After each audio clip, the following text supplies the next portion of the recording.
Bonjour à tous et bienvenue dans ce nouveau numéro de Matières premières et fondamentaux du vendredi 22 juillet. Aujourd'hui, nous allons nous intéresser au pétrole et à l'or, ainsi qu'au café et au gaz naturel. On va tout de suite commencer par le pétrole. La visite récente de Joe Biden, président des États-Unis, en Arabie Saoudite n'a donné lieu malheureusement à aucune annonce d'augmentation de la production pétrolière saoudienne. Cependant, les États-Unis s'attendent quand même à une augmentation de la production. L'Arabie Saoudite affirme en effet que ses niveaux de production devraient augmenter dans les années à venir. Selon des journalistes du marché pétrolier, l'Arabie Saoudite serait sur le point de proposer une mesure qui compenserait les autres pays de l'OPEP+, pour l'augmentation de la production pétrolière saoudienne. L'Arabie Saoudite affirme que le marché ne connaît pas une pénurie de pétrole, mais une pénurie de capacité de raffinage. Une situation similaire s'était produite en 2007-2008 qui a finalement élevé le prix du pétrole à des niveaux entraînant une destruction de la demande. Le prochain rapport du DOE sera essentiel pour évaluer la demande de carburant aux États-Unis. Le dernier rapport avait montré que la quantité de carburant fournie au marché avait considérablement diminué. Cependant, certains disent que cela visait simplement à compenser l'augmentation de l'offre avant le congé du 4 juillet, jour de l'indépendance aux États-Unis. Il semble que les combats et les troubles sociaux en Libye aient pris fin. Cela devrait en théorie amener la production du pétrole du pays à environ 1,2 million de barils par jour. L'Iran a signé un protocole d'accord avec le russe Gazprom. Ce protocole d'accord ouvre donc la voie à une coopération dans le secteur de l'énergie entre la Russie et l'Iran. Le graphique nous montre que la quantité de dérivés pétroliers fournis au marché américain a chuté au niveau le plus bas de l'année avec la ligne orange ici. Et ce qui montre que l'absence de rebond dans le rapport qui nous a été présenté le 20 juillet, le rapport du DOE, nous laisse entendre que donc la demande a ralenti et que donc cette quantité de dérivés pétroliers ne devrait pas rebondir dans les semaines à venir. Graphiquement, le pétrole se redresse depuis la zone marquée par la moyenne mobile de 200 sessions et de plus, le pétrole semble extrêmement survendu en ce qui concerne le positionnement spéculatif. Et donc une cassure potentielle au-dessus de la limite supérieure du canal baissier pourrait laisser présager un renversement de tendance et la reprise de l'euro-USD soutient également les prix du pétrole. En données 4 heures, les prix du pétrole ont chuté sous le retracement de Fibonacci à 78,6% dans la zone des 100,60 $. On remarque que le RSI évolue en dessous de sa zone de neutralité, ce qui signifie que le pétrole pourrait continuer à baisser dans les jours à venir. On va passer maintenant à l'or, une situation qu'on a observé sur le marché de l'or qui est extrêmement rare, c'est-à-dire que les gestionnaires d'actifs, qui ne sont pas tous des spéculateurs, sont positionnés négativement sur le marché à terme de l'or. Et une telle situation n'était même pas intervenue même en 2013-2014 lorsque l'or avait connu de fortes baisses de prix. Et une telle évolution peut donc laisser entendre que le prix de l'or pourrait donc atteindre un creux. Le dollar américain en ce moment est beaucoup plus faible, ce qui pourrait être une chance pour l'or. En effet, le dollar s'affaiblit alors que le marché parie sur une hausse des taux de 100 points de base plus tard ce mois. Le positionnement des gestionnaires d'actifs représenté ici sur le marché à terme de l'or est négatif. On le voit ici avec la petite barre qui est passée sous le niveau de 0. Graphiquement, en données hebdomadaires, les prix de l'or ont baissé jusqu'au niveau des 1688. Le RSI évolue en dessous de la zone de neutralité, ce qui signifie que les perspectives restent baissières pour l'or. En données journalières, On peut assister à un léger rebond des cours de l'or suite à l'affaiblissement du dollar. On le voit, le RSI se redresse légèrement.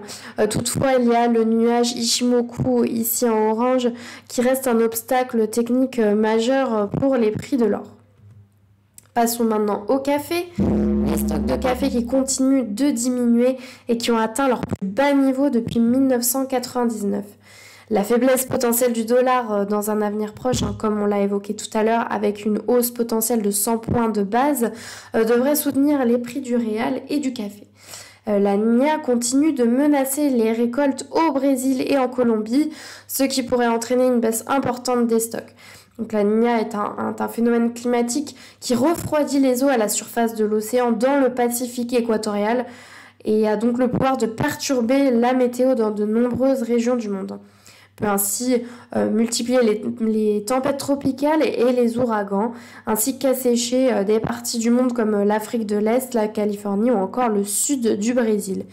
Si les pertes causées par le mauvais temps s'avèrent importantes, les niveaux de prix actuels peuvent sembler attractifs donc pour les investisseurs. D'autre part, on constate que les positions à l'achat sur le café ont été réduites par rapport au niveau extrême de ces derniers mois en raison de l'incertitude croissante concernant une récession potentielle. Les stocks de café représentés ici par la ligne blanche sont à des niveaux extrêmement bas.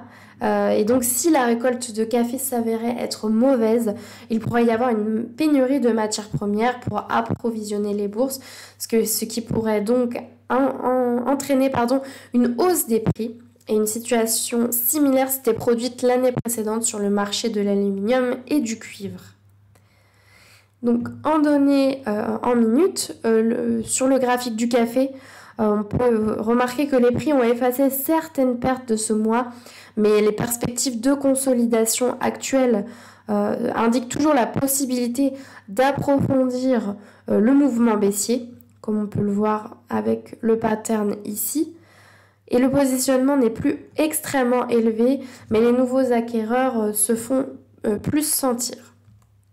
En données journalières, les prix du café évoluent de manière mitigée. Toutefois, le mouvement baissier semble être le mouvement qui prévaut sur le marché du café. Le RSI évolue en dessous de la zone de neutralité, même s'il évolue proche de cette zone. Et donc, on pourrait s'attendre à ce que les prix du café continuent de baisser en direction du support à 205 $. On va passer maintenant au Natgaz. Les données récentes sur les stocks aux États-Unis indiquent que la réduction des exportations ne conduira probablement pas à une reconstitution des stocks à la moyenne sur 5 ans. Gazprom indique que la force majeure est la raison de la réduction des livraisons à certains pays européens, suggérant qu'elle pourrait ne pas remplir ses contrats à long terme, dans un proche avenir. Cela indique donc que les prix en Europe pourraient potentiellement dépasser les 200 € par mégawattheure, augmentant donc simultanément la pression sur une augmentation des exportations des États-Unis et une réduction de l'offre intérieure. Donc actuellement, les prix sont environ 6 à 7 fois plus bas aux États-Unis qu'en Europe. Les prix en Europe sont d'environ 10 $, plus élevés que pour les livraisons en Asie. Gazprom a annoncé un jeudi reprendre le transfert vers l'Allemagne, mais ce transfert ne reprend qu'à hauteur de 40% de sa capacité, ce qui est quand même inférieur au manque à combler par le gaz russe. Comme on peut le voir ici, représenté par la ligne bleue, les stocks actuels sont toujours nettement inférieurs à la moyenne sur 5 ans, selon les données de l'EIA. Les températures dans les États du centre-sud restent excessivement élevées, représentées par la zone ici, ce qui entraînera donc une augmentation de la consommation de gaz, notamment utilisée pour les climatiseurs. En données journalières, les cours du gaz naturel poursuivent leur tendance haussière. Récemment, on a pu voir une légère pause marquée par le mouvement haussier lorsque Gazprom a annoncé reprendre le transfert de gaz vers l'Allemagne. Cependant, comme je l'ai indiqué tout à l'heure, la capacité de Gazprom du gazoduc Nord Stream n'a repris qu'à hauteur de 40%, ce qui est tout à fait insuffisant pour recombler et reconstituer les stocks. Donc on pourrait s'attendre à ce que les prix du gaz continuent à augmenter, ce qui est renforcé par le fait que le RSI évolue toujours au-dessus de sa zone de neutralité. En données 4 heures, comme on peut le voir, les prix du gaz ont légèrement baissé suite à l'annonce de Gazprom de réouverture de Nord Stream 1 et du transfert vers l'Allemagne. Cependant, on remarque que les perspectives restent toujours haussières. Les prix du gaz naturel évoluent au-dessus du nuage Ishimoku, le RSI évolue au-dessus de la zone de neutralité et on peut voir la formation d'un Golden Cross, croisement de la moyenne mobile de 50 périodes à la hausse de la moyenne mobile de 200 périodes. Et donc les prix du gaz naturel pourraient donc augmenter dans les jours à venir. C'est ainsi que s'achève notre analyse hebdomadaire des matières premières et fondamentaux. Je vous remercie pour votre écoute et je vous souhaite une excellente journée et un très bon week-end. Merci.